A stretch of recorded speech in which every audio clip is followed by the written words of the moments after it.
നിങ്ങൾ എല്ലാവരും ഷൊർണൂരാണ്. ഹസ്ബൻഡും നേറ്റീവ് ഷൊർണൂരാണോ? അതെ, ഷൊർണൂരാണ്. എല്ലാവരും എങ്ങനെയാണ് ഈ സ്കൂളിൽ അല്ലെ കോളേജിൽ പഠിപ്പിച്ചുകൊണ്ടിരുന്നപ്പോൾ ഒരേ ക്ലാസ്സിൽ വരാൻ നിമിത്തമായത് എങ്ങനെയാണ്? +1 +2 ആണ് ഏട്ടൻ എന്നെ പഠിപ്പിച്ചത്. അവിടെ അതെന്റെ വീടിന്റെ അടുത്തുള്ള സ്കൂളാണ്. അപ്പൊ ഞാൻ അവിടെ പോയി ചേർന്നു. അപ്പൊ മുതലേ നമുക്ക് സ്നേഹവും ബഹുമാനം തോന്നുന്ന ഒരു വ്യക്തിത്വം തന്നെ ആയിരുന്നു. അതങ്ങനെ തുടർന്ന് കൊണ്ടുപോയി. അതെ, അതുകൊണ്ട് തന്നെയാണ് ആ സബ്ജക്റ്റിനോട് താല്പര്യം തോന്നിയിട്ട് ഞാനും ഡിഗ്രിക്ക് കെമിസ്ട്രി എന്ന സബ്ജക്ട് എടുത്തത്. അങ്ങനെ ആ ബഹുമാനവും ഒക്കെ ഇതൊക്കെ അറിയാവോ മോനെ? അവനെ അറിയാം, ഏട്ടനാണ് പഠിപ്പിച്ചതെന്നൊക്കെ അറിയാം. മോനെ, രണ്ടുപേരും ടീച്ചേഴ്സാണ്. ഇവര് തമ്മിൽ അങ്ങോട്ടും ഇങ്ങോട്ടും അടികൂടാറുണ്ടോ വീട്ടില്? കാരണം കെമിസ്ട്രിയുടെ കാര്യങ്ങളൊക്കെ പറഞ്ഞിട്ട് കെമിസ്ട്രിയിൽ ഇങ്ങനെയൊക്കെ പറയത്തില്ലേ, C² - B² എന്നൊക്കെ പറഞ്ഞു പോകത്തില്ലേ? അങ്ങനെയൊക്കെ സംഭവങ്ങളില്ലേ? കെമിസ്ട്രിയിലില്ല. കെമിസ്ട്രിയില് മോളിക്യൂൾ, ആറ്റം, ബോണ്ടിങ് അങ്ങനെ ഏതൊക്കെ ഉണ്ട്. അതൊക്കെ പറഞ്ഞിട്ട് പ്രശ്നം ഉണ്ടാക്കുവോ? അതല്ല, എനിക്കും കുറച്ച് പഠിപ്പിച്ചു തന്നിട്ടൊക്കെ ഉണ്ട്. എന്താ പഠിപ്പിച്ചു? ഞങ്ങള് പഠിപ്പിക്കാൻ പ്രിപ്പയർ ചെയ്യുന്ന സമയത്ത് 11th 12th ഒക്കെയാ എടുക്കുന്നത് ഞങ്ങൾ രണ്ടുപേരും. അതൊക്കെ അവൻ ചോദിക്കും, അവന് താല്പര്യ. അപ്പൊ ഇലക്ട്രോണിക് കോൺഫിഗറേഷൻ എഴുതാൻ ഇതൊക്കെ ഇപ്പൊ തന്നെ അത്യാവശ്യം അറിയാം. പാടുവോ? പാടും, ചെറുതായി ശ്രമിക്കാറുണ്ട്. ഒരു കെമിസ്ട്രി പാട്ട് കേട്ടാലോ? രണ്ടുപേരി പാടാം.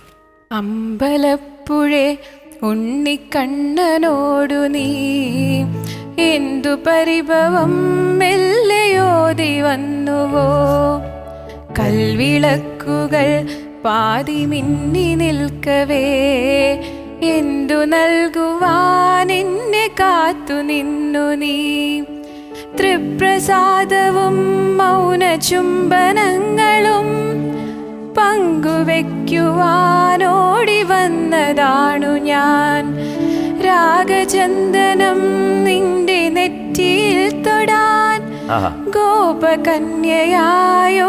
വന്നതാണു നീ, അമ്പലപ്പുഴേ ഉണ്ണിക്കണ്ണനോടു നീ എന്തു പരിഭവം മെല്ലയോതി വന്നുവോ, അഗ്നിസാക്ഷിയായിലത്താലി ചാർത്തിയൻ ആദ്യാനുരാഗം ധന്യമാകും, മന്ത്രകോടിയിൽ ഞാൻ മൂടി നിൽക്കുവീ ആദ്യാഭിലാഷം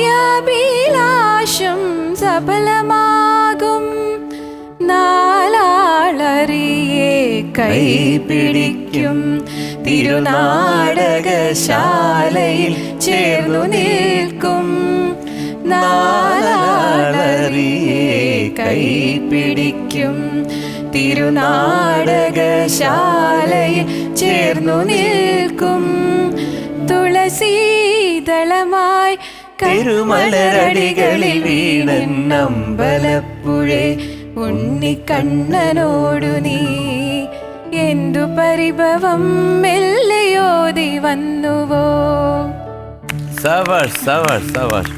പ്രൊഫഷണൽ സിംഗർ ആണോ? അല്ല, ഞങ്ങൾ എല്ലാവർക്കും സംഗീതത്തോട് താല്പര്യമുണ്ട്, കേൾക്കും, ആസ്വദിക്കും, അത്രേ ഉള്ളൂ. അല്ല, ഒരു എവിടെയോ ഒരു പ്രൊഫഷണലിസം ഇതിനകത്ത് ഒളിഞ്ഞു കിടക്കുന്നു. കാരണം പണ്ട് ഗാനമേളയ്ക്ക് പാടിയിട്ടുണ്ടോ? ഇല്ല, സ്കൂളിൽ പഠിച്ചിട്ടുണ്ട്. കുഞ്ഞുകുട്ടികളാകുമ്പോ എത്ര വർഷം പഠിച്ചു? ഒരു 3-4 വർഷം. അതിങ്ങനെ നിർത്തിയിട്ടൊക്കെ ആയിരുന്നു. ഒരു ടീച്ചറെ അടുത്ത് പോകും, പിന്നെ ചിലപ്പോൾ അവർ സ്ഥലം മാറിയിട്ടും അങ്ങനെ. അപ്പൊ അതും ഒരു തൃപ്തിയോടെ ഒരുപാട് കാലം കൊണ്ടുപോകാൻ പറ്റിയിട്ടില്ല. എന്നാലും കുറച്ച് പഠിച്ചതുകൊണ്ട് ഇപ്പൊ വസുവിനെ പാട്ട് പഠിപ്പിക്കാൻ തുടങ്ങിയതിനു ശേഷം പഴയതൊക്കെ ഞാനും ഇങ്ങനെ റിഫ്രഷ് ചെയ്യാറുണ്ട്. കാരണം അതിനകത്ത് ഒരുപാട് കാര്യങ്ങൾ പാടിയതിനകത്ത് അതിനകത്ത് ചില കാര്യങ്ങളുണ്ട്, അതുകൊണ്ടാണ്. അല്ലെങ്കിൽ ഞാൻ പറയത്തില്ല. അതായത് അതിന് അനുപല്ലേ പാടിയില്ലേ, അതൊന്ന് പാടിക്കേ. അഗ്നിസാക്ഷിയായിലത്താലി ചാർത്തിയൻ ആദ്യാനുരാഗം ധന്യമാകും, ആ ഒരു പോയിന്റ് പാടിയില്ലേ? അത് പാടണമെങ്കിൽ പഠിക്കാത്തൊരു വ്യക്തിക്ക് പാടാൻ പറ്റില്ല, അല്ലെങ്കിൽ ജന്മനാൽ സംഗീതം വേണം. അപ്പൊ അതുണ്ട്. അതുകൊണ്ട് അത് നിങ്ങൾ രണ്ടുപേരും പാട്ട് പഠിക്കണം. സാറിനെ പോലെ ഒരാളുടെ ശബ്ദത്തിനൊക്കെ തീർച്ചയായിട്ടും പഠിക്കണം കേട്ടോ. കാരണം നമുക്ക് ഒരു ജീവിതമേ ഉള്ളൂ, ഒരു ജന്മമേ ഉള്ളൂ. Okay, very good.